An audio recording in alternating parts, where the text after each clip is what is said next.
Good morning, everyone. And I suppose I should use GM for those from the crypto community. A big welcome to all of you to this year's FinTech Week. And through the process of organizing this FinTech Week, I'm thinking, who should I invite for a fireside chat with our Fireside? Immediately, the name Yessil come to my mind, because to me, he's Hong Kong-based, and he has been incredibly successful from Hong Kong. But that said, he's international in nature. His portfolio companies are everywhere in the world. And most important of all, I would say he's a person of controversies in a positive manner. I read a lot and also heard a lot about what you said regarding digital ownership, egalitarianism, education, which is very liberal. But on the other hand, you also talk a lot about capitalism, incentives, which is highly capitalist. So to me, your vision about metaverse and 3.0 to me is really interesting. I know that you have been talking this a lot at different forums, but to this group, we really want something exclusive. Is there anything exclusive about your vision that you can share with us right now? Well, thank you very much, and GM to everyone here as well. So very honored to be here. Thank you. Hong Kong is home. It's our headquarters. I'm very proud to call this basically place where we started our business. Animoca Brands is a company that today has over 380 portfolio companies in the space of Web3 and the open metaverse using blockchain. And as a business as well, we are almost 1,000 people worldwide, most of them, a large group of them being in Hong Kong. And in terms of the vision, one of the reasons that attracted us to Web3 is this ability to have shared value across the entire ecosystem. So in the classic form of capitalism that you mentioned, shareholder capitalism, value accrues typically only to the shareholders and perhaps the management, but a very small group of people. And this value of capitalism has existed not just in Hong Kong, but all over. And as a free market, obviously Hong Kong has flourished in this context, but on the other hand has also been difficult for some of the younger generation to participate in this. What Web3 does, when you think about, for instance, things like Sandbox, or for instance, owning non-fungible tokens as a form of digital property, it changes the relationship from being a customer-consumer to a customer-owner. That means we have a form of true stakeholder capitalism. It means for the first time, really, we have a digital relationship with one where your customers can also share in the potential of the business in and of itself, and is more inclusive. And so we're really hopeful around this as well. The other thing I think is that when you think about sort of digital property rights, I speak about this a lot, but it's really important. Digital property rights is the framework in which we can allow freedom, economic freedom, which is basically what Hong Kong has always been cherishing. Hong Kong's growth comes from this ability to have economic freedom. But when you think about the digital world today, actually, we're not free at all. We depend on Facebook. We depend on Instagram. We depend on TikTok. We depend on third-party platforms that decide our life, as opposed to us deciding for ourselves. Any app developer will realize that if I want to launch an app, I can't do it without permission. I have to ask Apple for permission, right? And so Web3 in the metaverse changes that, where the relationship actually is yours, or you have digital sovereignty, and where the property rights attached means that I can now conduct business with you as the owner, as a true owner of your digital assets, as opposed to one where I have to seek permission, which is the world we generally live in today. I read through the portfolio of your companies that you highlighted. Basically, it's one of the largest in the blockchain community. And I'm sure, like, for a big family, you have many children, but some of them could be your favorite, some of them may be less favorite. Among your different investments across like infrastructure, DeFi, crypto wallet, music, art, whatever, which are your favorites? Well, I can't really talk about my favorites because, as you well know, we can't talk about our favorites because I all love them. Right? But I think the one thing I will want to add, whether this is like the Sandbox, for instance, or Dapper Labs, or OpenSea, or many of the companies that today you're using that are all part of the portfolio, what Web3 allows is the ability to have a shared network effect, meaning that they can very easily cooperate with each other. So for instance, when we sort of started with Sandbox back in 2018, they could easily sell their assets on OpenSea. They don't need an API, they don't need a contract, they don't need special permission. In the classic world of business, it's all very permissioned. I need a contract to work with you. I need an API to do that together. So all these things combined actually make it difficult and create friction. But in Web3, you can work with each other without actually talking to each other. The permissionless nature allows it to scale, which is also the reason why a large portfolio strategy, as we have, works, because they create economic activity. And so the way to think of Web3 in the metaverse is it grows economic activity. It's not just the revenue and the P&L that we do as a business, but we also help stimulate the actual growth of an actual ecosystem in the form of GDP. But maybe if I'd like to ask you a question, because I saw the exciting policy announcement today, I think it'd be interesting not just for the audience, but also for the rest of the world to understand sort of, what is the sort of virtual asset policy that Hong Kong has just put forward literally like an hour ago. In fact, we tried to time this announcement of crypto or virtual asset policy in this crypto winter. Because a lot of you can see this is a time when there has been ups and downs in prices, and there is potential uncertainty in terms of where this market should go. But that said, I think our stance is very clear, as set out in the policy statement, that first of all, that we see this as a trend that's going to stay. You talk about, like, for example, DLT, blockchain, like some of the investment portfolio companies that you have, that has been there for a while. But at the same time, these technological advancements basically yield positive changes in the way that trade works, the economy works, and the financial systems work. So our role is basically to harness and to identify these elements and to make sure that these could be beneficial to our economy at large, similar to your vision you just highlighted. And that's why in the policy statement that you just made, there are a number of areas that we have highlighted. Number one is that in terms of our vision or our approach, definitely we need to coexist with them. At the same time, we have to ride on this trend to see what are the positive elements we can get out of it. That's number one. And number two, even though it's going to stay, and similar to many things in the world, there are two sides to it. There's a positive side to it, and potentially there's a sound side and also a risky side to it. Like, for example, due to the anomalous nature of virtual assets, it's potentially susceptible to AML risk or other types of fraud, etc. So we need to have the right legal and regulatory guardrails in place in the law in order to ensure that this market can grow in a sustainable manner. And that's how, against this backdrop, that we list out our key deliverables in this context. Number one, in terms of our deliverables, is a common legislation to regulate the virtual asset exchanges or the trading platforms. And the good point, or the key point of being a licensee in this area is that once you become a licensee of ours, you can get hooked up to the traditional financial market in a sense that other licensees in our traditional financial sector, like banks or other organizations, can be your distributor in such a way that you can tap into the vast market of our asset and wealth management, basically with a total AUM over 4.5 trillion US dollars. That's number one. And number two, I would say, which is also of interest to everybody here, is regarding how we see the retail participation. It has been a lot of discussion in terms of how we should allow that or how we should not allow that. And soon after the law is enacted, we will go about having a consultation to the market to see how we can facilitate retail access to this new licensing regime. So there's something also clearly set out in the policy statement. And the third bit, I think, is more imminent in terms of how we see the virtual assets, which are in the form of exchange-traded products. As you can see from the news globally, different institutions, financial institutions, they are doing a lot in terms of having exchange-traded products, ETP, so to speak, with virtual assets as underlying.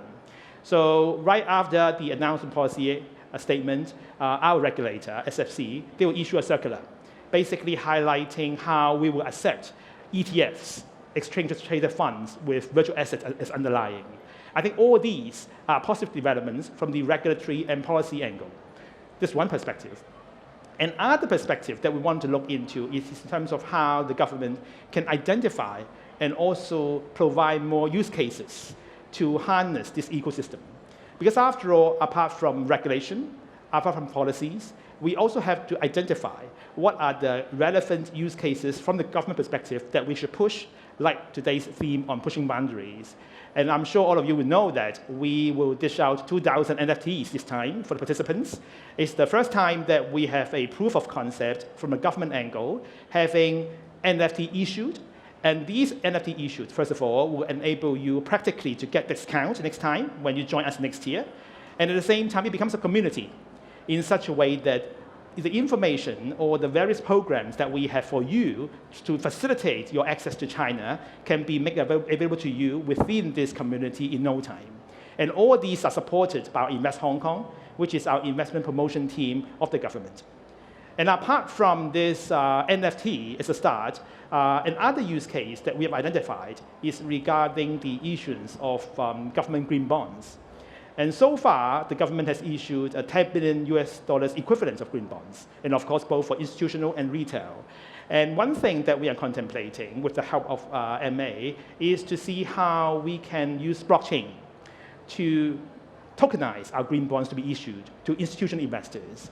We are going to apply blockchain or DLT in particular throughout the whole life cycle of bond issuance, from issuance, from settlement, from asset servicing, to secondary trading and redemption. So all these will have the technology applied to test out the scenario. And the third bit, as highlighted by Eddie just now, will be about the e-Hong Kong dollar. So right now, we are contemplating a three-pronged approach. Firstly, to deal with the legal and regulatory angle. The second bit on the technical side. And finally, is the timeline. So all these together, with our policy and regulation, I'm sure that we are in a very solid footing to draw more talent, more corporations in this part of the space to Hong Kong. Well, let's talk about the talent a bit here, right? Because one of the things that, as a global corporation based in Hong Kong, most of our portfolio companies around the world are overseas. And, maybe somewhat controversially because of the fact that we have China as part of it, basically involved. People have previously been concerned around the policy, so I think it's really positive because one of the things that I always have to deal with when I'm traveling overseas is the conversation of, oh, Hong Kong, isn't that China? You can't do this, you can't do that, and of course every time I have to defend Hong Kong every single time. Now I think with this policy, it sets a good foot forward, but I think maybe for the audience in the world, it'd be interesting to understand the perspectives as to what is the difference between basically Hong Kong policies versus China? And then in terms of basically the talent pool, I've read something about sort of bringing people in. Many of our portfolio companies around the world would love to have another base. Can Hong Kong be that place, for instance? Please share. And first of all, definitely Hong Kong is part of China. But at the same time, we operate under one country, two systems. So we have our own financial system, we have our own currency, and that's why we have our own policies in terms of what I just described. That's number one. And number two, I think one of the key elements that international investors or people come to Hong Kong is because of our international connectivity and together with our access to China. The rule of law and the way that we operate, which are in line with international standards, and also our world-class regulatory regime, I think all these has and will continue to stay for Hong Kong to be relevant under one country, two systems. And in response to your third point about what we have planned or will do to draw more talent and companies to Hong Kong, this is in fact one of the key elements of the policy address just announced by our chief executive in terms of our new strategy, try to draw more companies and talent here. And to say it broadly or generally, first of all, for companies, all of us know it is really competition globally in terms of how we can draw more quality companies, tech companies across the whole spectrum to come to different jurisdictions to boost the economy. And with that in mind, we'll have an office, a dedicated office, basically try to draw strategic enterprises to Hong Kong. And industries that we've identified basically span a whole spectrum. AI, data science, FinTech, of course, today is the FinTech week, and also other types of technology or other types of industries. So first of all, the target is clear. There's a list that we will provide, and also we will target in order to draw those companies here. And the second bit is in terms of once this what is clear, it's about what we can offer. So we will have a host of measures about like land, tax, or financing, you name it, in order to provide incentives for these companies to land on Hong Kong. Because these companies land on Hong Kong will not just generate tax for us, but at the same time, they will bring about employment, technologies, and also other types of production lines or research capabilities, which will all be of long-term relevance to our competitiveness. And the third bit, I think it's more personal, it's not just about money, is when you have talents or companies which choose to come to land on Hong Kong, there are some practical issues you need to help them. Like, for example, the children's education, where they can get a visa, so on and so forth. So we will have a one-stop shop, basically try to facilitate these talents and also these companies to land on Hong Kong, operate here, and to be successful here. So it is actually a whole array of measures combined to make us competitive vis-a-vis other cities or jurisdictions. This is on the company side. And on the talent side, as you highlighted, I think these times nowadays is really a war for talent, and Hong Kong is no exception. So what we need to do is really identify what are the key people and also the key industries where we want to draw the talent here. And similarly, we are very targeted. In terms of the latest announcement, basically we will have a top-class pass scheme focusing on people with an annual salary about 320,000 US dollars, around like 2.5 million Hong Kong dollars. At the same time, those people who are graduates from the top 100 universities in the world and with experience, in terms of working experience, 3 out of the previous 5 years. And with those people in mind, they can come to Hong Kong, explore opportunities, and they are most welcome to do so. And even for those who fail to meet those work experience requirements, we welcome them to come, so long as they are subject to an overall quota to be set. But that said, I think the environment here is welcoming in terms of being open to business and also being open to talent. Wonderful. That's exciting. I mean, I think to share a little bit about the experience with Sandbox. Sandbox itself, to your point, actually 4 years ago, most people in Hong Kong didn't even know what NFTs were. Now here we have the Hong Kong government issuing NFTs, right? I think that's pretty exciting. But also the pace and speed. I think this is one of the sort of, special sauces of Hong Kong. Technology adoption is rapid over here. I think Hong Kong was also one of the first places in the world, if not the first place, that had mobile phone adoption that was more than sort of 2 phones to 1 person, for instance. And the same with NFTs, right? A few years ago, most people didn't know what it is, and now everyone's talking about NFTs. The government's issuing NFTs, people are building on Sandbox, and so on. So I think this just goes to show that there is a love for this new type of stuff here, and also can sort of potentially drive leadership in the region. I think that's important in terms of the government taking a leadership role in terms of identifying what are the key elements that we need to work on. Just back to your point about talent, apart from the top talent pass scheme I just mentioned, in fact, we already have a talent list. Basically identify what are the key industries, including FinTech, ESG, asset management, so on and so forth, which are the areas that we want more talent. At the same time, we will streamline the process in a way that for those people who are falling into those categories, basically the employers who are offering salaries to these people with an annual amount of around 2 million Hong Kong dollars, which is around like 220 US dollars, 220,000 US dollars, they don't need to really to prove that they are difficult to get the local people. They can just import them. So I think these are the things that are important messages to the rest of the world, that we are open to business, we are open to talent. And at the same time, if you talk about like crypto or virtual assets, basically these are the new breed of people that we need. And in fact, I'm sure that apart from grooming new talent, a lot of people here are also interested in knowing how about the people already working in traditional financial service sector. While we talk about the new, we also shouldn't lose sight of the present and the existing ones. And for those like me, I must say, sometimes I'm still trying to take NFT lessons from my boys. Are there any advice that you can give to our audience here in terms of what they should do right now or in the future in terms of equipping themselves with this new age? Well, I mean, I think one of the ways that we always get inspired about how we see the future is to look at our children, right? Our children are the lens to the future. If you have to ask them, what would they like for Christmas, for instance? What do they want for their birthday? Very likely they want something virtual anyway.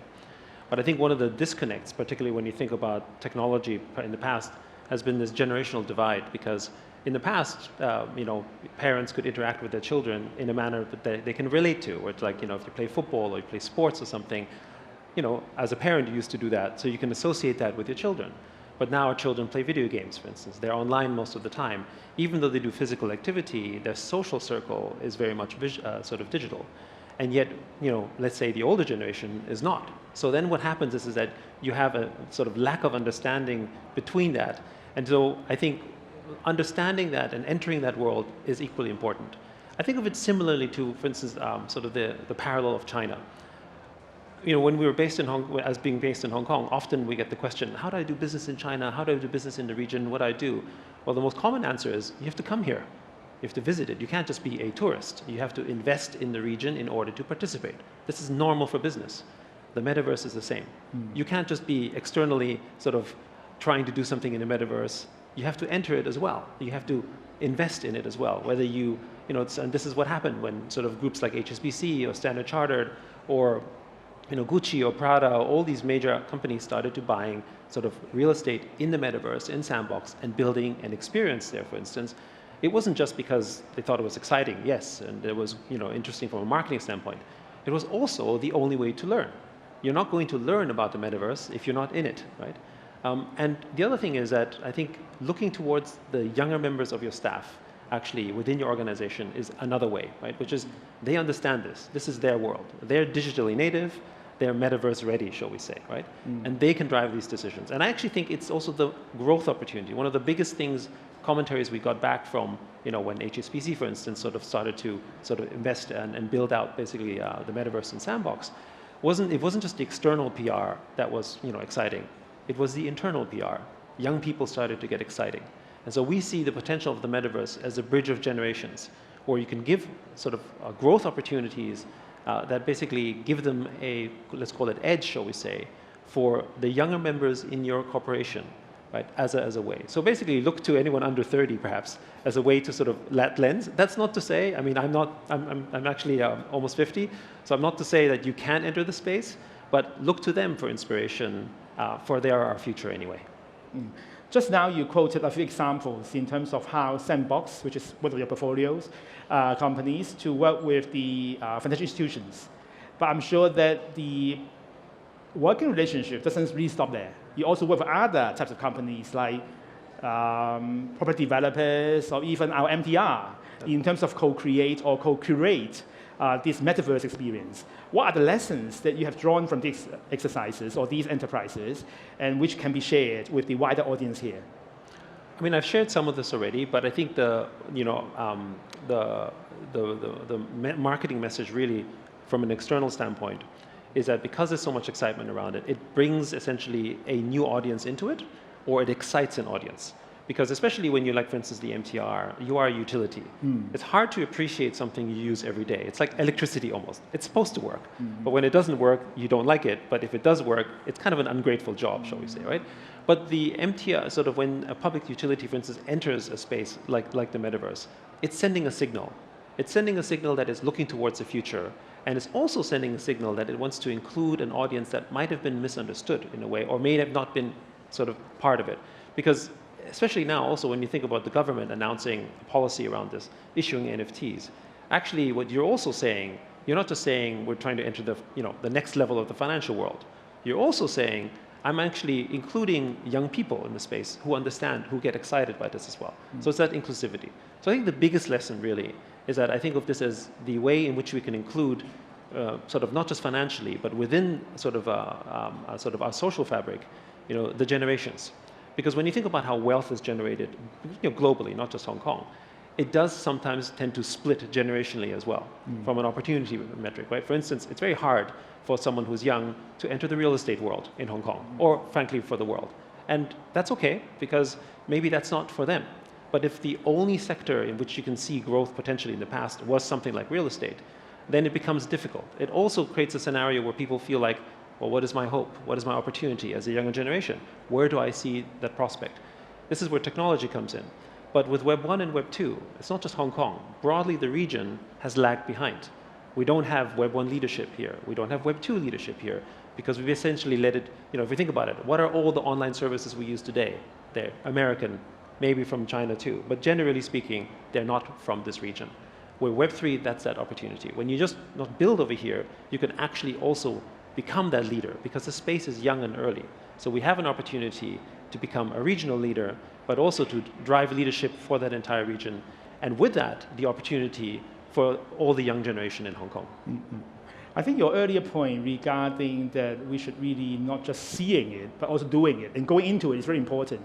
And that's exactly what we try to facilitate in the sense that, like for example, through our Invest Hong Kong, we have various types of acceleration programs helping our fintech companies, which are now more than 800, to get access to the GBA and also to China. Because the important point is really try to combine tech with the actual applications. And China is the huge market where they can find applications across various types of industries. And of course, just now you mentioned that you don't want to see or to share with us who are your favorite boys or girls among your family. But Hong Kong being a very practical place, people look for investment tips and ideas. So among those investments that you already made, what are the good investment stories that you can share, or the relatively less good or potentially failure stories that you can share? Well, I mean, I think, one of the nice things about doing stuff on-chain with blockchain is that you can actually measure and see the results. So this is one area that maybe some people who are not in the world of Web3 don't fully understand. Meaning you can track, for instance, what is the transaction volume, who's the buyers, all that kind of stuff. And that sort of transparency creates essentially a market, right? And as we know in Hong Kong, the more transparency and the more fair the market is, the more efficient the market becomes. This is actually what's true for Web3 and blockchain as well. So for instance, a number of projects that we're involved in that we're very excited about that I think have market leadership. For instance, Sandbox, obviously, there's a subsidiary group basically with, metaverse land, probably, times 100 company is probably one of the most best examples in terms of what it means for virtual real estate and what the value is and what people are developing on it. But another one, for instance, would be things like Bored Apes. Right, a number of people in Hong Kong, actually Hong Kong has a large number of Bored Ape collectors. And what it presents here, that opportunity, as well as with Cool Cats, both of them have communities, both are projects that we're deeply involved in, is a demonstration where IP rights, for instance, aren't centralized. In the ethos of decentralization, you have the ability to take, for instance, that ape that you own or that Cool Cat that you own, and you can have the freedom to commercialize it yourself. Right? So, Hong Kong has been rated the freest economy, basically sort of in the world yet again, right? And that's actually what Web3 and the metaverse represent. Freedom in all sorts of economic circumstances, right? The freedom to transact in the most liberal possible way. So by owning these NFTs, you don't have just the ability to sell it to someone else. You have the ability to give it to someone to conduct business or create network effects on top of that, right? Now, of course, there are businesses that haven't worked out as well. Fortunately, in the space of Web3, it's been a very, very small number for the time being. And again, it's because of the shared network effect, right? So it's a little bit like sort of a rising tide lifts all boats. Because 4 years ago, if you remember, Ethereum was like $100, Bitcoin was like $3,000. That was a true ice age. That was a difficult time. Today, people might say, oh, it feels like a crypto winter. But it's compared to 4 years ago, it's actually chilly, but it is not very, very cold in comparison, right? So I think again, the parallel we'll look at is take a look at it from an economic development standpoint. Actually, Hong Kong is a little bit like a metaverse, right? Hong Kong doesn't have natural resources. We don't have oil. What do we have? We have people, right? We have talent that comes here. It's actually really, if you think about it, it's a rock with very little in terms of its natural resources. But over the span of the last 50 to 100 years, Hong Kong has developed into one of the most influential financial capitals in the world. In really, if you think about it, entirely creative capital. It's really just the people that has made it. So its development is somewhat metaversal as well. So I think the idea of the metaverse is actually very compatible to the idea of Hong Kong and its development. And I think that's one of the reasons why I think this place could lead in the area and why people are so excited about it. I think the way that you try to summarize what you say as Hong Kong being a metaverse is very good in the sense that it encompasses very types of positive elements about Hong Kong. And I'm sure these are all of the messages that you have brought to the Middle East, where you just came from. While our financial secretary cannot be with us physically, you just came back there, okay. Any particular feedback or any sharings that you can do with us from your Middle East trip? Well, I mean, I think the Middle East is a region that is very much pushing forward in this area. Particularly the UAE, places like Dubai and Abu Dhabi are trying to have again again crypto leadership, virtual asset leadership in the space, which is great to see Hong Kong take that position as well. I also spent time basically at FOI, basically in Riyadh, in the kingdom, and it's very clear that while Web3 in the metaverse is early, there's a lot of excitement in that space, and just to put it in raw numbers, right? There's about 5+ billion people online today. The Middle East also has generally a younger population as a whole, very gaming savvy space. 3.4 billion people play games. everyone who plays games has a relationship with their virtual goods as one of ownership. Ask our children, do you own your virtual skin or your sword or whatever? And they'll tell you, of course I do, but actually they don't. And that is the opportunity spectrum. There's still only tens of millions of people in the world who truly own their digital assets. There's billions of us online, and I know we all actually want to own our assets. I think that's the big opportunity for the world, not just the region. Yep. Thank you so much for your time, and I'm sure that you'll continue to be a good ambassador for Hong Kong. And with the policy statement we just issued, hopefully it will give you more bullets in terms of showcasing what we have done and what we plan to do. And it's always good to talk to Yesil, who's impressed me always as a visionary and also a practitioner, given how much you have invested in this universe, and at the same time, how many companies that you have led and all been successful. And look forward to more success to come, and also use Hong Kong more. Thank you. Thank you.